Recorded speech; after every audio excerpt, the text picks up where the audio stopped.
ارے آقا صلی اللہ علیہ وسلم کے دیوانوں، یاد رکھنا حضرت خواجہ عثمان ہارونی کہتے پہلی چیز بستی اس وقت تباہ ہوتی ہے جب لوگ سجدہ کرنا چھوڑ دیتے.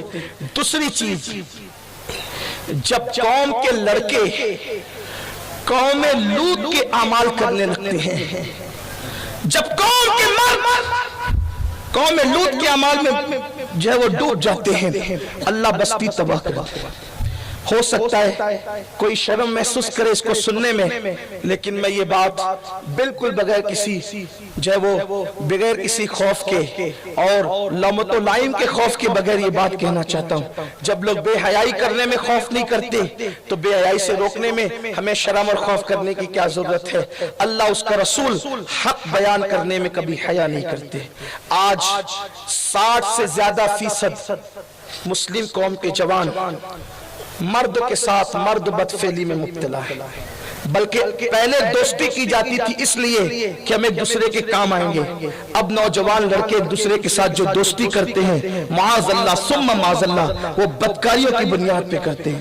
میرے پیارے آقا صلی اللہ علیہ وسلم کے دیوانوں، اللہ اس بستی پر اگر کسی بستی میں مرد کے ساتھ مرد بدکاری کرنے والا کسی بستی میں صرف ایک ہوتا ہے، ایک، تو اللہ اس بستی پر ایک دن میں 36 مرتبہ لعنت نازل فرماتا ہے. اگر کسی بستی میں ایک بدکار ہو جو مردوں کے ساتھ بدفعلی کرے، ایک دن میں اس بستی پہ 36 مرتبہ لعنت برستی ہے. آپ مجھے بتائیں جس بستی میں ایک بدکار ہو تو 36 مرتبہ لعنت بستی پہ برستی ہے، جس بستی میں جدھر دیکھو ادھر بدکاروں کی ٹولی ہو تو اس بستی کی تباہی اور بربادی کا حال کیا ہو؟ آپ جانتے ہیں یہ بدکاری اور بدفعلی جس میں آج ہمارے جوان فلمیں دیکھ کر، سیریل دیکھ کر اور انٹرنیٹ کی گندی فلمیں دیکھ کر جس بدکاری کے اندر مبتلا ہے، مرد مردوں کے ساتھ، عورتیں عورتوں کے ساتھ، اس کا انجام کیا ہے؟ زانیوں کو جو عذاب دیا جائے گا اس سے بھی بدترین عذاب اس کام کرنے کو گناہ کر. اور کتنی بڑی نحوست ہے ان لوگوں کے لیے. دھیان سے سننا، جو مرد کے ساتھ بدکاری کرے وہ کہیں بھی مرے، فرشتے اس کو کہیں بھی دفن ہو، فرشتے اس کو اٹھا کر فوری طور پر قوم لوط جہاں ہے وہاں لے جا کر کے اس کو دفنا دیتے ہیں. اور قوم لوط جہاں ہے اس بستی پر اب بھی لعنت برس رہی ہے. کتنا بڑا نقصان ہے. مولا کائنات نے فرمایا تھا جو مرد کے ساتھ بدکاری کرتے پکڑا جائے اس کو آگ میں جلا ڈالو. صدیق اکبر نے کہا تھا اس پہ دیوار گرا دو، اس کو اپنے معاشرے سے نکال دو، اس لیے کہ یہ بڑا بھیانک جرم ہے. حضرت ابراہیم علیہ السلام نے دعا کی، وہ لوطی بچ نہ سکے. آپ جانتے ہیں حضرت خواجہ عثمان ہارونی اللہ کے رسول کا فرمان بیان کرتے ہوئے کہہ رہے ہیں کہ بستی تباہ ہوتی ہے جب مرد کے ساتھ بدکاری کرنے لگتے ہیں. تو آئیے وہ بدکاری جس تک لوگ پہنچتے ہیں وہ تو بہت بڑا پاپ اور جرم ہے. صرف کسی کو بدی کی نظر سے دیکھنا، مرد کو بدی اور پاپ کی نظر سے دیکھنا کتنا بڑا جرم ہے وہ سن لیں.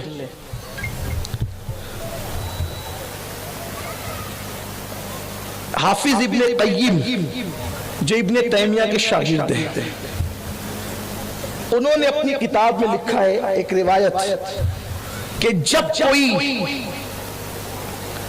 مرد کسی مرد کو پاپ کی نظر سے دیکھتا ہے اور دیکھنے کا عادی ہو جاتا ہے تو اللہ تعالیٰ اس کے بدن میں ایک مخصوص بدبو پیدا کر دیتا ہے.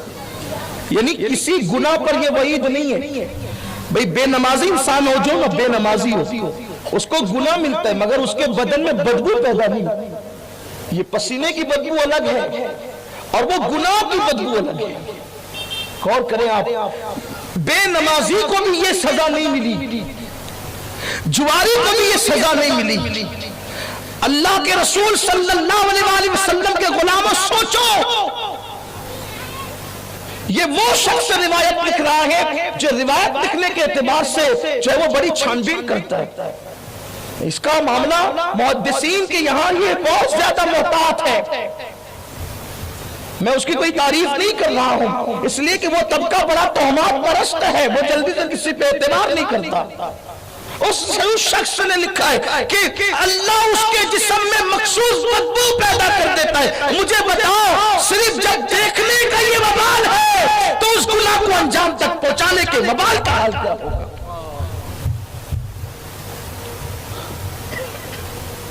ایک بزرگ فرماتے ہیں کہ میں حافظ قرآن تھا، حافظ قرآن، اور اپنے پیر و مرشد حضرت خواجہ حسن بصری کے ساتھ ایک بازار سے جا رہا تھا، تو ایک یہودی کا لڑکا بڑا خوبصورت تھا، وہ جا رہا تھا، میں نے اس کی طرف دیکھا اور میرے دل میں الگ الگ خیال ہے۔ میرے پیر خواجہ حسن بصری نے کہا کیا دیکھ رہے ہو؟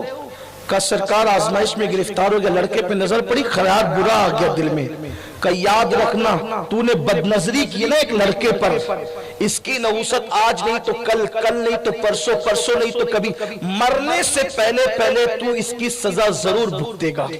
اور وہ بزرگ فرماتے صرف 3 سال بیتے تھے، 3 سال میرا چہرہ کالا پڑنا شروع ہوا، اور جو میں حافظ قرآن تھا میرا حفظ قرآن میں بھول گیا۔ میں کئی ولیوں کی چوکھٹ پہ گیا اس مراد کو لے کر، کئی ولیوں کی چوکھٹ پہ گیا اس مراد کو لے کر، لیکن کئی میری مراد پوری نہیں ہوئی، چہرہ سیاہ پڑ گیا تھا، اور پھر میرا حال یہ تھا میں قرآن بھول گیا تھا، اور وہ جو معرفت میرے دل میں تھی وہ ساری لذت اور الفت ختم ہو گئی تھی۔ آپ جانتے ہیں اکثر لوگوں کا معاملہ یہ ہے، بہتوں کو تو نماز کی توفیق نہیں، ہر تقریر میں ارادہ کرتے ہیں انشاءاللہ آج سے نماز پڑھیں گے، لیکن اٹھتے تو نماز کی توفیق نہیں، اور اگر مسجد پہنچ جائیں تو مسجد میں دل نہیں لگتا، ایسا لگتا ہے جیسے کوئی کانٹے چبو رہا ہے، جیسے کوئی بھگا رہا ہے، جیسے کوئی ڈنڈا پیچھے لے کر کے کھڑا ہے، نہ نماز میں دل لگے نہ مسجد میں دل لگے، وسوسات، برے خیالات، عجیب عجیب معاملات۔ جانتے ہیں سید الطائفہ حضرت جنید بغدادی فرماتے ہیں جب کوئی قوم کسی پر بدکاری، جب کوئی قوم کسی پر بد نظری کرتی ہے تو اللہ اس قوم سے عبادت کی لذت کو چھین لیتا ہے، پھر اس کو عبادت میں لطف نہیں آتا، پھر اس کو عبادت میں لذت نہیں آتی۔ مسلمانوں بتاؤ اپنے ہاتھوں سے اپنے پیر پہ کلاڑا ہم نے مارا ہے، ورنہ اللہ کی عزت کی قسم جن کو نماز کی لذتیں ملی انہوں نے تو پھر تلواروں کے سائے میں نماز ادا کی، جن کو نماز کی لذت ملی انہوں نے تو پیٹ پہ پتھر باندھ کر نماز ادا کی، جنہیں نماز کی لذت ملی انہوں نے بیٹے کی میت پڑی ہوئی ہے لیکن سجدہ ترک نہیں کیا، جن کو نماز کی لذت ملی میدان کربلا میں 72 لاشیں رکھی ہوئی ہے، اور جب جان دینے کا وقت آیا ہے تب بھی سجدہ کر کے بتایا کہ ہمیں جو لطف نماز میں ملتا ہے وہ لطف کہیں اور نہیں ملتا۔ میرے پیارے آقا صلی اللہ علیہ وسلم کے دیوانوں، حضرت سید